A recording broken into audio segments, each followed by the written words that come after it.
खालि इङ्ग्लिस हुन्छ, मलाई नेपाली शब्द धेरै मनपर्छ, नेपालीमा भनेर एकदमै चाहना थियो। तर शैतानलाई चाहिँ त्यो खुसी छैन नि त।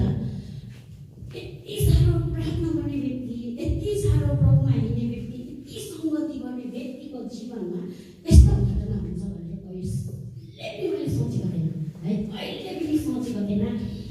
म यस्तो व्यक्ति थिएँ कि यहाँ गाउँघरमा कसै व्यक्ति मऱ्यो भने पनि म घरमा खाना खान्थेँ।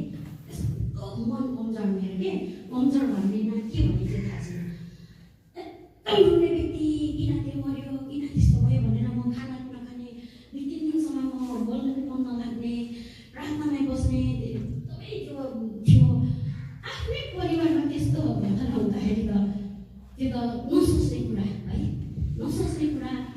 अनि एकदम फेरि हाम्रो चाहिँ छोरीलाई धेरै माया गर्छ है, अब मेरो श्रीमानको परिवारमा आफै छोरी धेरै कम।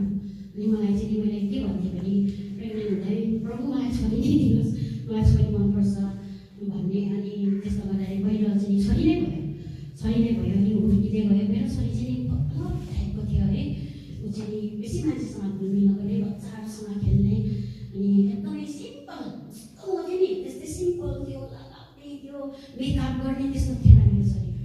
अनि धेरै खुसीले बसिरहेको थियौँ हाम्रो परिवारमा, सङ्गति जाने। म काम त्यतिखेर पनि म काम गर्थेँ है होस्टेलमा, किनभने मेरो नानीलाई पढाइदिन्छु, काम गर, गर्ल्स होस्टेलमा काम गर्थेँ।